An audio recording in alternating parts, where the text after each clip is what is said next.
Provost Tim Smith. I'm the interim provost of the college. It is my great pleasure to welcome you to today's Provost Forum, featuring a very, very special guest speaker, Dr. Bill Nicholas. Before we go any further, though, a couple of public service announcements. We do ask, of course, that you silence or turn off your phones at this point. And I think Gina is back there. Yeah, there's Gina back there. She's recording this presentation, Bill, for all posterity, just so you know. If you're sitting close to that camera back there, it's going to pick up everything you say, breathing, everything. So we do ask that you be as quiet and as still as possible. You can air clap if you need to back there at the appropriate times. So without further ado, I'm going to step aside and let one of our history faculty, Dr. Will Husband, give a more appropriate, perhaps, introduction to our speaker. But I am glad that you're all here today. Thanks for braving what is not a very nice day outside, and thank you for joining us. Thank you, Tim. Thank you, everybody, for being here to hear Dr. Bill Nicholas give what should be a very enlightening Provost Forum. I came to BSc in 2013 as Bill's replacement to teach 20th century U.S. history, but you really never replace somebody like Bill Nicholas. Professor Emeritus William E. Nicholas taught recent American history and Latin American history at Birmingham Southern for nearly 40 years, from 1972 to 2010. In 2005 to 2006, the college presented him with the Outstanding Educator of the Year Award. Because of his devotion to BSc students and his inspired teaching, he received the ODK Distinguished Professor Teaching Award in 2006 for 2006-2007. At the time of his retirement, he was named James R. Wood Professor of American History. His research interests include 20th century civil liberties, academic freedom, and the Southern Civil Rights Movement. His latest scholarly work examines the role of the United Methodist Church in North Alabama during the Civil Rights era, and his newly published book is titled Go and Be Reconciled, Alabama Methodists Confront Racial Injustice, 1954 to 1974. Bill traveled all the way from his native Texas to be here today and discuss some aspects of his new book, especially student participation in the Civil Rights Movement during the 1960s in Birmingham and at BSc. I'm not making that noise. Please help me welcome one of Birmingham Southern College's most respected faculty, a first-rate historian, and our friend, Bill Nicholas.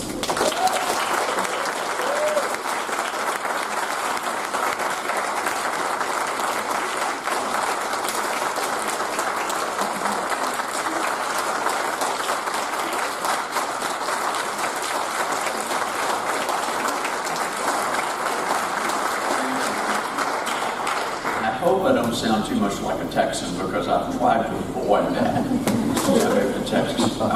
But to begin with, I want to say something about my life here. I spent 40 years teaching at this institution.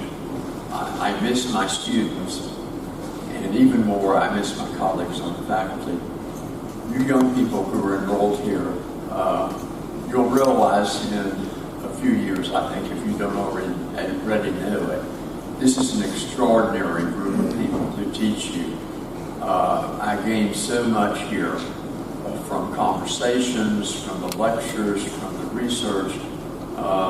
Really, this small liberal arts college has one of the best faculties in this country. And I just sort of want to remind you of that as you sign up for your courses and you get your papers back with not very good grades and whatever. You're going to learn a lot here, and it's going to open up the world to you. So I thank them above all. Today I'm not going to talk about the Methodist Church, which is this book, because I didn't think that would really draw student interest very much. I'm going to talk about a young woman at Birmingham Southern who was part of the Civil Rights era and who really, I think, had an incredible contribution she made to life at Birmingham Southern during her time here. In 1961, a young woman from a distinguished South Alabama Methodist family enrolled at Birmingham Southern College as a first-year student. Marti Turnipseed was following in the tradition of her father, the Reverend Andrew Turnipseed, and her grandfather in choosing this Methodist-related school as an ideal place to achieve a liberal arts education. She came to the campus with a determination to live college life to the fullest. She was described by one classmate as having a bright face and spirit. She was like many of the other students in adjusting to being away from home for the first time. Like them, she wrote letters to her parents that first month, complaining she needed more money for textbooks. By the way, the most expensive textbook cost her $25. And that she was having a hard time deciding which sorority to join. Before long, she entered into the world of campus social life, pledging the Kappa Delta sorority and running as KD candidate for freshman class student government representative. She lost that election, but by the time it was over, she was concerned that the campaign had resulted in a C average that week in her biology and history classes. Some stupid people like me, she wrote her parents, have to learn the hard way that this is no play school. By the end of her freshman year, she was becoming a different person altogether. This presentation is focused essentially on her transformation, but also on the fact that the college you attend now was a very different place 50 years ago. Let's look for a moment at this academic and social world that Marti entered at the end of the 1950s. We have an extraordinary source for this snapshot of BSC. In late 1959, Harper's Magazine assigned a reporter, David Borhoff, to travel to 10 undergraduate schools throughout the United States and to write a profile of each one. Birmingham Southern was one of the few chosen in the South. He entitled his essay, "The Genteel Tradition on a Southern Campus." To the writer, the college appeared to be one that was strongly aware of its Methodist denominational connection and was tied to the Southern tradition in many, many ways. The college catalog referred to, quote, the dark days of the 60s. And of course, it was describing the 1860s and not the 1960s. If you went into the library, which was a classic Carnegie design library, the building's still over there, columns on the facade, you would see portraits of Confederate generals all around the room that would look down on the students studying there.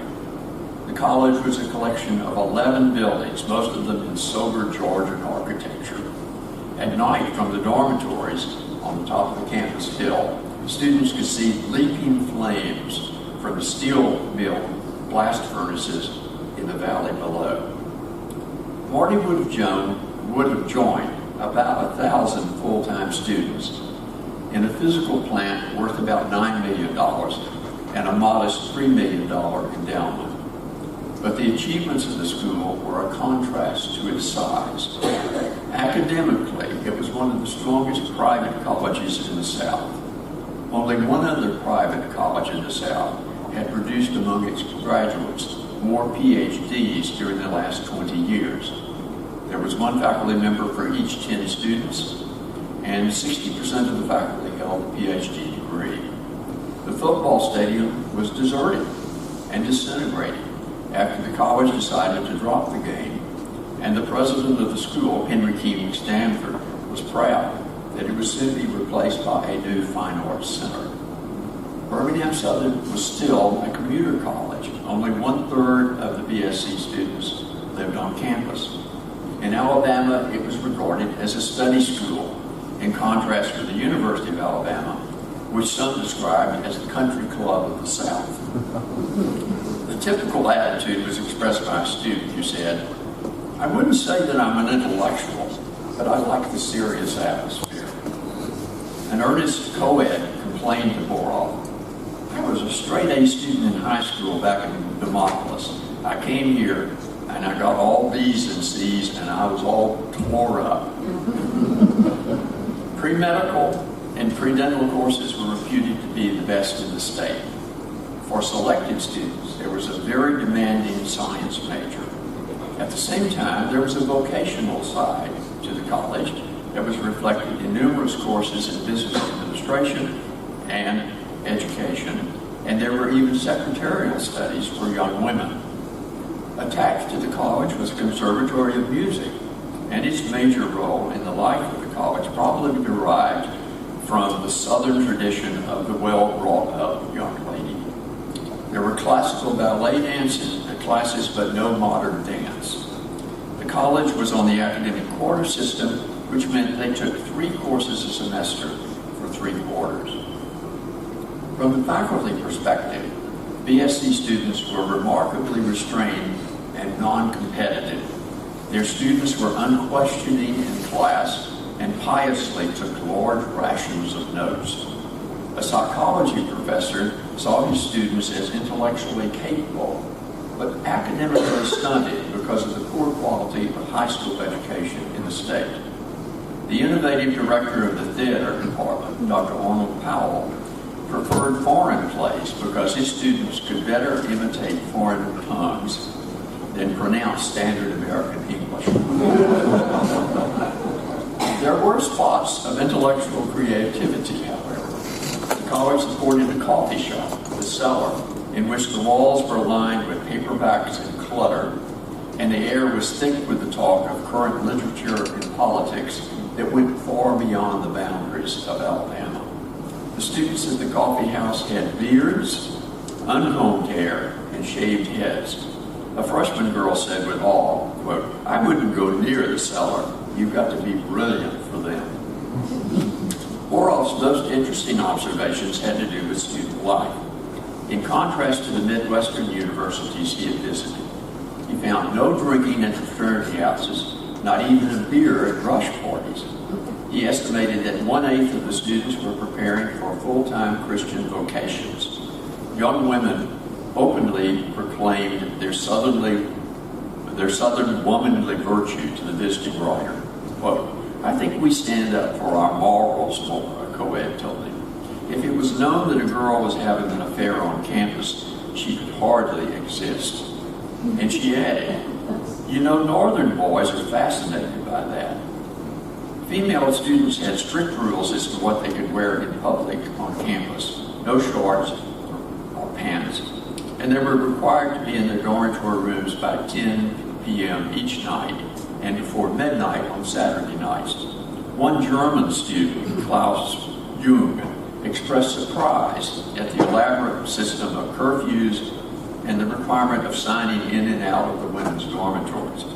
He observed the adult house mother standing in the lobby of Hanson Hall at midnight and greeting every male returning his date with a friendly, "Good night, boys, come back to see us." Male students were equally mannered. "The boys are very polite," a student told Worrell. "It takes them about 5 days to warm up. Either they can tell by looking at you or they just don't have it on their mind." A fraternity man said, "If a girl has a reputation for being loose and you're seen with her, word gets around. It's like a small southern town." Another feature of student life was an extraordinary emphasis placed on feminine beauty. Every issue of the student newspaper had worshipful photos of good-looking co-eds. The grand climax of the school year was the selection of Miss Southern Accent. The 15 finalists would appear in white evening gowns accented by delicate arcing nosegays. One of the recent beauties was selected as Miss Alabama and was a runner-up in the Atlantic City Beauty Contest. Year after year, BSc beauties were finalists in the Miss Alabama competition, and the annual state competitive pageant was often held on this campus. Some people still regarded BSc as a preacher's college. Daily chapel was no longer mandatory, but 1/8 of the students were preparing for full-time Christian work. Some students had weekend pastors. Religion and philosophy department identified itself with the more progressive ideas of Methodist theology. One of its professors, Dr. O.C. Weaver, commented, "The heart of religion is ethics. You might say our goal is an ethically oriented theism." When When I was a student here, a faculty member recalled, a boy might be disturbed by the theory of evolution. Now that most of our students have resolved that problem in high school, there's no longer an issue. There was a patronizing attitude toward Howard College, which is now Samford University, BSC's former rival in football, and a Baptist school across town. One professor characterized Howard students as, quote, raw bumpkins who have never been further than the barn. And a student said, they pray around a tree over there, and there's signs all over the place saying, have you prayed today? There was a Catholic student group on campus, and more than a few Jewish students enrolled as well at BSC, though Jews were still excluded from most of the fraternities. For my purpose, the most penetrating analysis I've made of the college came from the examination of the troubled relationship between the campus and the urban social environment around it. A faculty member told him, it's an odd situation. We have a nice administration and great students, but we're in Birmingham, a cultural fortress surrounded by a wilderness. The college had aspirations to achieve a national ranking among small liberal arts institutions, but administrators told Lorhall that caution on racial matters was necessary because, quote, you can't get too far ahead of your constituency. The prevailing attitude toward race on campus seemed to be one of support among students and faculty for gradual improvement of racial relations, but only a few persons advocated outright and immediate integration. A pre-ministerial student said, quote, in a Christian idealistic way, I'm for integration, but on a practical level, I'm against it. The Negro is in a lower socioeconomic group, and you can't mix with him. The fact was that Birmingham Southern College was in the geographical center of Birmingham's civil rights struggle. The years between 1960 and 1963 were the scene of continuing racial confrontations in Birmingham among a complex range of personalities on the political scene, both black and white. Leading the African American community was a firebrand Baptist preacher, the Reverend Fred Shuttlesworth, and his organization, the Alabama Christian Movement for Human Rights. Shuttlesworth urged Martin Luther King Jr. and the Atlanta-based Southern Christian Leadership Conference to come to the city to organize mass protest against the white establishment. The segregation forces in Birmingham were well prepared to meet any challenge to the racial status quo, and they included civic and business leaders, an extensive Ku Klux Klan network, and in the forefront, Police Commissioner Bull Connor. Connor was really the voice of white supremacy in the city, and he used his police force in conjunction with the Klan to intimidate blacks and stifle protest. What made Birmingham such a tempting target for the civil rights movement? The answer was provided to a national audience in 1960 when a young New York Times reporter, Harrison Salisbury, traveled to Birmingham to investigate racial conditions in the city. His two-part report in the Times in April 1960 powerfully indicted Birmingham's white political and social establishment. According to Salisbury, the emotional dynamite of racism had completely destroyed the possibility of a reasoned approach to the city's civic problems. His article detailed the almost complete segregation of public facilities. Whites and blacks walked on the same streets, Salisbury wrote, but other than utilize the same water and sewer system, that was about all they did together. Blacks and whites were not allowed to use the same ballparks, taxi cabs, libraries. The reporter's 5-day stay convinced him that every channel of communications, every medium of national interest, every reasoned approach, every inch of middle ground has been fragmented. His conclusion was powerful. This was a community of fear, reinforced by the harsh, repressive hand of the police and the uncontrolled violence perpetrated by local segregationist groups like the KKK. He thought that Birmingham's future was simply bleak. About a year after the New York Times article appeared, Marti Turnipseed entered the college as a freshman. As I've said, she was determined to make the most of her liberal arts education, although she was also interested in having an active social life as well. She entered into the world of the social life of the campus, pledging the KD sorority. She sometimes had dates with 3 different boys on Friday, Saturday, and Sunday. That first fall, she went to Swanee for a weekend with 4 other girls in a 1960 white Ford Thunderbird, and she was astonished by the amount of alcohol being consumed around her. I haven't seen so many drunk people since we left Mobile. Everybody here from Mobile? Since she left, she wrote to her mother, "Seeing them made me appreciate the good atmosphere at the ESC. There was almost no drunkenness at parties. They were so clean and so much fun." She easily made friends the first semester, and that January, after a heavy snowfall, she joined classmates in sliding down the hill in front of Munger Hall on cafeteria trays. Later that evening, she went to a party at the ATO house and sat around a fireplace singing current hit songs along with Kingston Trio records, and finally dancing the twist. I don't know, does anyone dance the twist, Steve? I was going to say Dr. Archer will demonstrate following my lecture. But Marti also began to have second thoughts about the very traditional values upheld by her sorority organization. After the formal pledge ceremony in the fall, she noted that the KD chapter emphasized that members shared a special bond by being Christians by faith and Caucasians by race. She did join the organization, but she wrote to her family that, quote, "All the promises I make that are real are those I make to God. So every time I had to promise this junk, I turned right around and unpromised it." At her formal initiation into the sorority, she noticed that the active members wore white robes and pointed hoods that made them look like the Ku Klux Klan. By the spring of her sophomore year, she admitted to becoming less active in her KD chapter.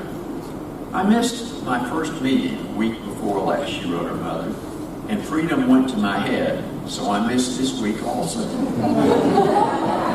Marti's letters show a progression from being a student with a very active social life to one whose focus was on her spiritual values and her religion and philosophy courses.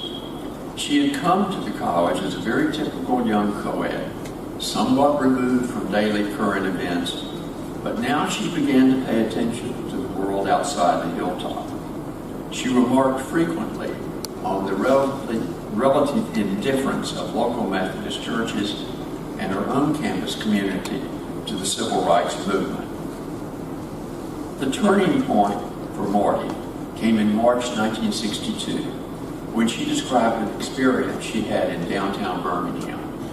She'd gone downtown shopping, and on the way home on a city bus, a black woman was sitting on the first row available in the segregated black portion of the bus. Marti could have sat down beside the woman, although the seats on both sides of her were vacant, but instead she chose to stand. Quote, "I think I was worried about what my 2 friends would think, and also what such action would cause with regard to other white people on the bus. Now I see that I was wrong." By the following spring of 1963, when Martin Luther King and the Southern Christian Leadership Conference began the most intensive demonstrations against segregation in Birmingham's history, Marti was no longer willing to be a bystander.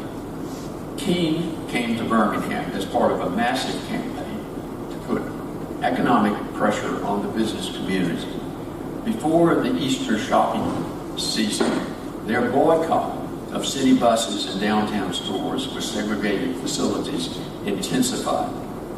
At the same time, black students under training by the SCLC organized a series of sit-ins at lunch counters and restaurants. Bull Connor ordered his police force to arrest the demonstrators, and he threatened any business owner who wanted to end the boycotts by removing the, quote, colored-only signs in public facilities in their stores. Marti followed what little was being reported by the local newspapers and radio reports about the boycott, and her assessment was that black shoppers were having a decisive impact on merchants by not using city buses to go downtown for Easter sales. She even hired a taxi cab to go downtown and see what a sit-in looked like in early April. She found the shopping districts to be, quote, a ghost town. With all the lunch counters closed, police gathered on every corner. Her commentary on campus activities was that the college was as quiet as could be, and nobody who is anybody says anything, end of quote. On Tuesday, April 23rd, Marti and two friends, Barbara McBride and Sam Sarah, attended a mass meeting at the First Baptist Church in Ensley, where Dr. Martin Luther King spoke to a packed audience of civil rights workers. Marti and her friends were seated at the front near the podium, and Fred Shuttlesworth introduced them to the audience and identified them as Birmingham Southern students. Unknown to the students, 3 police detectives attended the meeting and submitted a detailed report on the proceedings to the chief of police that evening. This detective report noted that when Shuttlesworth put his arm around the 2 white girls, quote, every Negro in the church came out of his seat, hollering, screaming, and applauding. Shuttlesworth thanked the students for coming and told them they were always welcome. King, in his remarks, told the students they represented the power of God working in this movement, and he commended them for what they had, quote, learned in Sunday school. As the meeting ended, King's chief lieutenant, Dr. Ralph Abernathy, asked for volunteers to participate the next day in a series of sit-ins at designated businesses. Marti readily agreed, and the next morning she joined a group of 25 black and white students for a training session on nonviolent protest. She was then assigned to a group of 8 who proceeded to sit at the segregated lunch counter at the Woolworths drugstore. After the owners decided to close the store in the early afternoon, Marti returned to her college dorm, and before the afternoon was over, the Dean of Students, Ralph Jolly, called her into his office and told her that Police Commissioner Bull Connor had called to tell him that by participating in the sit-in, she had broken the city segregation ordinances. The next day, the acting president of the college and his deans told Marti to leave the campus and withdraw for the rest of the term.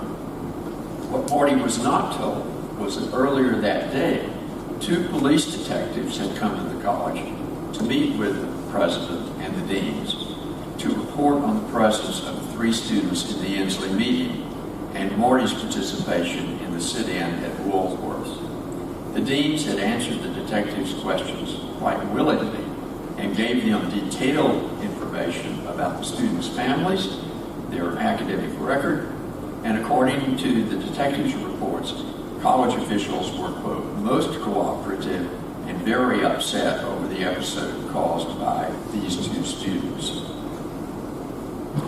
Marti, for her most part, complied with the dean's decision. Marti, for her part, complied with the dean's decision to expel her. She remembered leaving the next day with the feeling, quote, the school officials were really anxious to get me off their hands and consciences.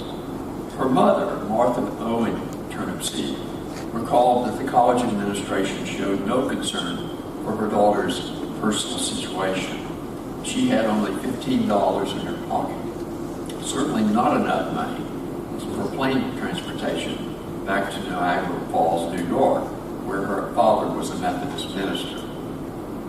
Marti was able to communicate with her mother, who arranged for her to go to Mobile to stay with a close family friend, and for Marti's 2 aunts in Auburn to arrange and pay for a return flight to her family in New York. In a letter she wrote 5 months later to the readers of a prominent national periodical of religion, The Christian Century, Marti expressed her belief that the college, quote, could not be embarrassed by a student who was simply living out her Christian convictions. She expressed regret that she had been so compliant. This Methodist college, she wrote, should have been forced to either stand by the student exercising her Christian conscience or officially expel her. What Marti probably realized was that Birmingham Southern was much more concerned about its image in the community than it was worried about the plight of one troublesome student. The administration wanted to isolate the school from the ongoing civil rights protest as much as possible. The chief spokesman for the administration in this case, in the absence of the official president, of an official president, was the academic dean, Cecil Abernathy, and he hastened to present the college's official position. Abernathy argued that Marti's action was provocative in what he called a tense community situation. According to the dean, the college was, quote, clearly in no position to protect her from personal danger involved in her action. And Marti had refused to promise that the action would not be repeated. He told the Hilltop News that Marti had voluntarily offered to withdraw and that his officers had accepted that offer. Abernathy called a college-wide student convocation to outline what he called college responsibilities to campus residents. His viewpoint reflected his own background and generation of academicians. Abernathy had graduated from Birmingham Southern in 1930. He earned his PhD at Vanderbilt University and joined the Faculty of English in 1939. His specialty was 18th century English literature. He had just published a book on the London diarist Samuel Pepys. In appearance, Dr. Abernathy was a natty dresser who attired himself in wool tweed suits and a bow tie. He had been named Dean of Students in 1948. His view of the college's relationship to students was very much the concept of in loco parentis. He told the students that the school had to accept responsibility for the personal safety of all residential students. He described the city as being in the middle of a political, economic, and social revolution. Any student who participated in the ongoing strike was jeopardizing themselves and the institution. He was clear about the consequences of violating local segregation statutes. The college would be forced to take disciplinary action. But in Marti's case, Abernathy said, her voluntary withdrawal meant that she was under no disciplinary action and was, quote, readmissible. Abernathy's account of the incident was obviously at variance with that of Marti herself, and the dean was distressed the next month to find that the college's handling of Marti's case had received national attention in the June issue of the Christian Century.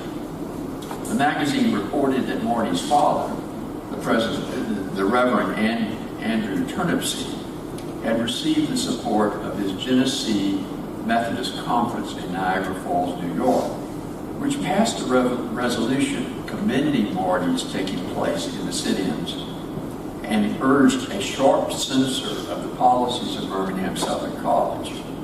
Readers of the Christian Century in Alabama wrote to the publication challenging the action of the New York Conference and implying that the New Yorkers had gotten the story all wrong. Marti herself wrote to the Christian Century in the next issue to suggest that the condemnation of the Genesee Conference resolution was, quote, the old Southern custom of diverting attention from the basic problems of the region by attacking outsiders. Marti pointed out that she herself was a Southerner. She was a native of Alabama. She had only moved outside the state to New York in 1959, 2 years before she entered the college. Her letter then retold the story of her dismissal, and she quoted from Abernathy's speech in which he had said that students who participated in demonstrations downtown would no longer be considered a part of the college community. Marti expressed the belief that this policy of the college was, quote, largely a reflection of the white power structure of Birmingham. In fact, she said, the acting president had actually stated within 2 days after her dismissal that the Birmingham police should be commended for handling the protest situation in a fine way. Her conclusion to her letter was surprising and direct. Although the college had, in her words, gotten rid of her, she still had a dream to graduate from Birmingham Southern, where her father and grandfather had graduated. She would not promise to take any pledge that required her not to engage in future sit-ins, demonstrations, and the like. For the time being, she decided to spend her junior year, 1963-64, at Middlesex College in Jackson, Mississippi, and she entered there in the summer following her departure from BSC. The next fall, Birmingham Southern had a new president, Howard M. Phillips, a biologist who had previously been head of Montevallo College. Phillips took up his post at a time when Birmingham Southern was facing both a decline in enrollment and financial income. The number of students had dropped to a low of 310. The number of incoming students, freshman students, had dropped to a low of 310. And Phillips was very concerned that the college would lose further financial support if its students participated in the ongoing civil rights protests. He announced that during his tenure, no African Americans would be admitted, nor would any mixed-race meetings be held on campus. In his first meeting with the student body, he revealed his opinion of the students who might replicate Marti Turnipseed's actions. You're going to have to forgive his somewhat awkward English. President Phillips really never got his syntax correct. Quote, if the conscience of a member of the BSC family should lead him, notice this is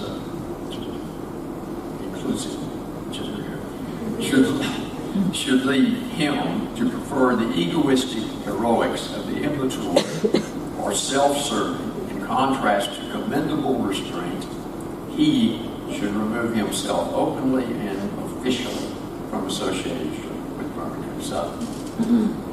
Today, Phillips concluded, this college is fighting for survival. We do not need any rocking of the boat. This was the campus that Marti Turnipseed returned to in the fall of 1964, true to her word that she was going to get a degree from Birmingham Southern. And the college did admit her without any preconditions. Marti, in her senior year, seemed to have realized that Birmingham Southern faced a difficult choice. If the school, in her words, responded to local economic pressure, it would, quote, ensure its physical existence and as an institution. But in catering to the local community, she wrote, it destroys its purpose as a college, as a church-related college. She spent the last part of her senior year working on campus with the Methodist Student Movement Organization in organizing joint activities with students at the neighboring all-black Miles College. Marti and her friends were also trying to find qualified black high school applicants who would attempt to enroll at Birmingham Southern. The Methodist Student Movement sent a delegation to President Phillips to ask him about the possibility of admitting black students. His answer was that such a shift in policies depended on the trustees, and furthermore, he saw no urgency in the matter. The very last month she spent at Birmingham Southern, Marti met with the academic dean of the college, Oliver C. Weaver, at his request. Weaver told her that he had gotten several calls about her off-campus activities in talking to students of a local high school about applying for admission to the college. Weaver said the college was considering integrating the following school year, but that in his opinion, Marti had made the situation much more difficult for the school by participating in local integrationist rallies. The dean told her that, quote, such activities had led in Europe to the phenomenon of fascism against which his generation had fought.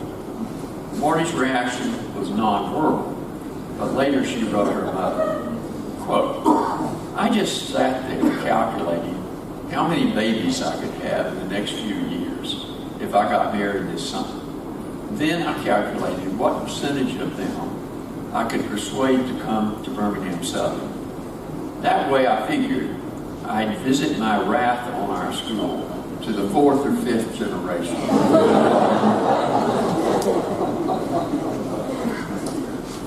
Although Marti did not know it at the time, the school's policies on integration were already changing. In July of 1964, the United States Congress passed the landmark Civil Rights Act that prohibited private schools from receiving federal funds if they were segregated. This meant that Birmingham Southern could no longer take advantage of federal loans to assist students in financing a college degree, and it would not be the beneficiary of any federally administrated academic program, such as grants from the National Science Foundation. Under these circumstances, and faced with the possibility of losing all federal funding, the Board of Trustees acquiesced.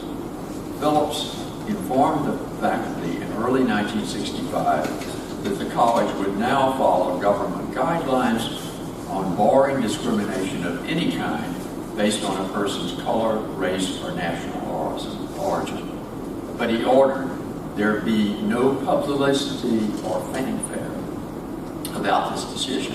One other thing I want to add here is the college, under the previous president, had applied for a very large Ford Foundation grant, and the Ford Foundation had written back that as long as the school maintained its discriminatory policies, they would not be eligible. So this is another part of the pressure.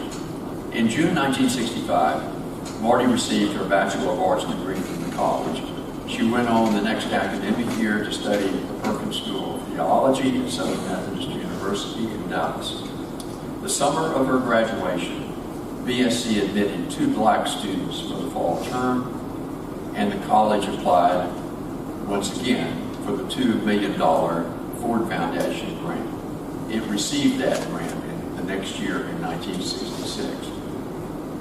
During her time at the college, Marti Turnipseed received minimal support from other students during her ordeal.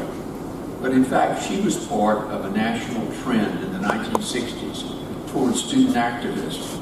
While the South might have lagged behind as compared with institutions in the upper Midwest or Far West, there were still significant numbers of students there who did begin to question the concept of in loco parentis that the administrators had taken for granted in the 1950s.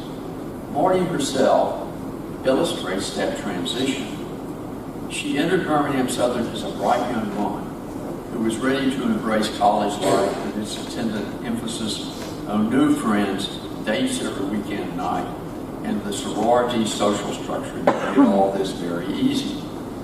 Within a year, she had shifted her concerns to the very different issues of racial justice, responsible social behavior, and immersion in a liberal arts curriculum that stimulated her intellectual growth. Her eagerness to participate in the sit-ins and pressure the administration to integrate the college took her an important step beyond the genteel tradition of compliant student behavior. The conflicting points of view between Marti and the college's officials show up in the reports she gave us of encounters with the older generation, in which they expressed an ideal of student behavior that was paternalistic and patronizing. O.C. Weaver, a dean and professor of philosophy, seemed to resent the fact that Marti and some of her friends were finding fault with a generation of leaders who had fought to save the world from fascism. Abernathy, English professor and also a dean, was part of an older tradition in which the academic world was an orderly and disciplined enclave. Much like his literary heroes, who were 18th century English authors who wrote prose and poetry with exacting discipline and remained relatively unaffected by the turmoil of the 18th century.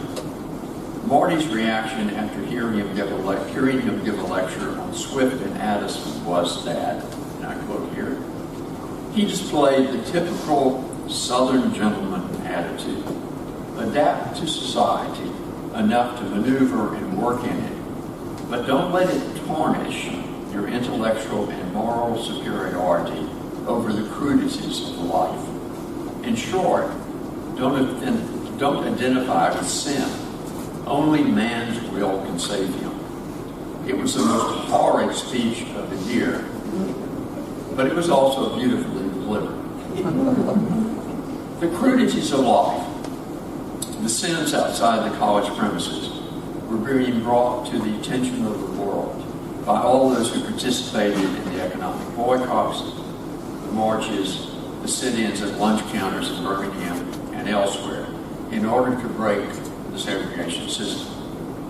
Marti welcomed the opportunity as a white, relatively privileged, middle-class student to join black students across town at miles in demonstrations against the racial divide.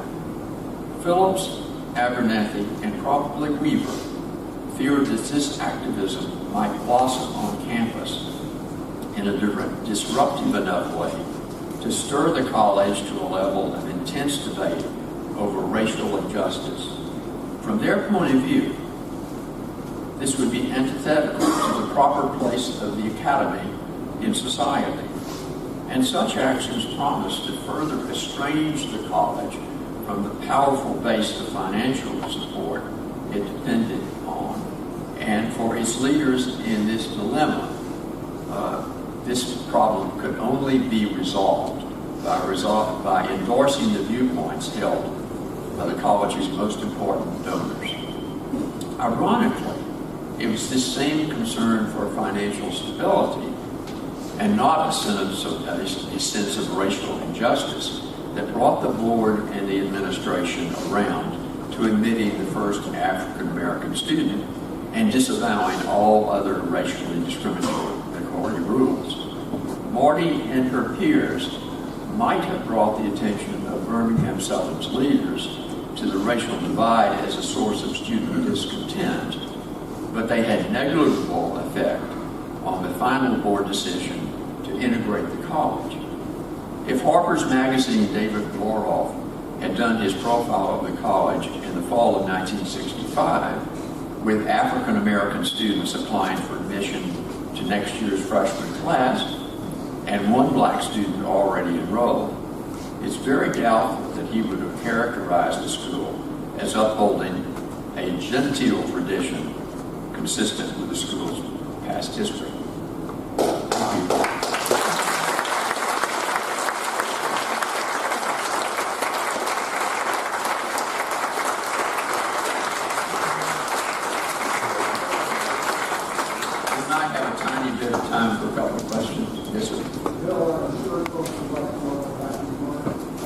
Well, the story is tragic.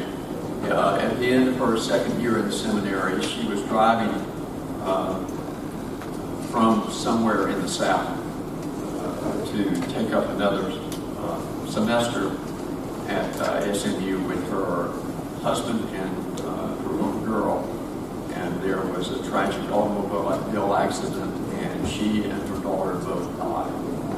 In that accident, her husband, Charles Moore, survived, and then later on, he taught at Birmingham Southern during my time here, and I'm proud to say I taught a course in urban politics and history with Charles Moore, and got to know him well before he was denied tenure at the college and left.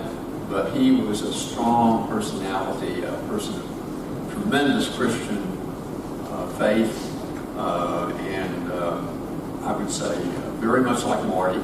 They were so amazing, I would say. Any other questions about what we all do in this period? There's lots more on this period of time in the history of the college and other students. I left out entirely, but you can find it in the library in an article in October 2014 in the Alabama Review.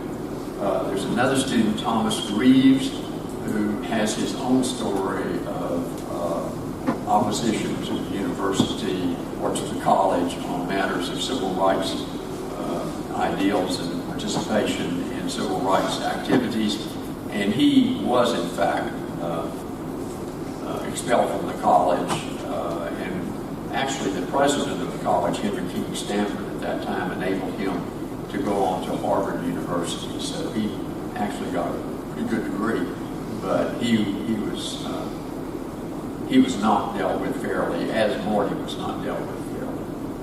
I think the most important, for all of us historians, you have to know that our life is spent in archives, and we don't know what we're going to find when we get into the archives. But sometimes you uncover amazing things, and at that point, you just light up and you want to go out and have a beer or something like that. And what happened to me was I was downtown in the public library, in the magnificent local archives we have. What is it? I can't think of the name of it. But anyway, that library. And I uncovered in the Bull Connor papers a whole series of documents that were reports by these police spies that Connor sent out to all of the civil rights meetings.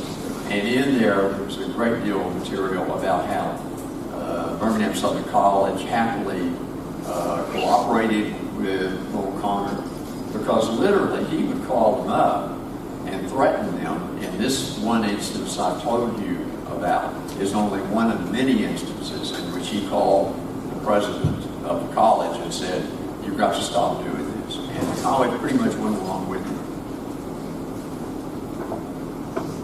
One more question?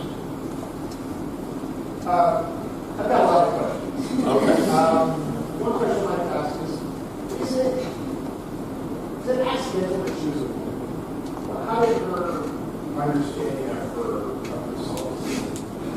I don't think that her gender, I don't think gender played very much in it, but it was not accidental that she was the daughter of her father, the Reverend Marti Turnipseed.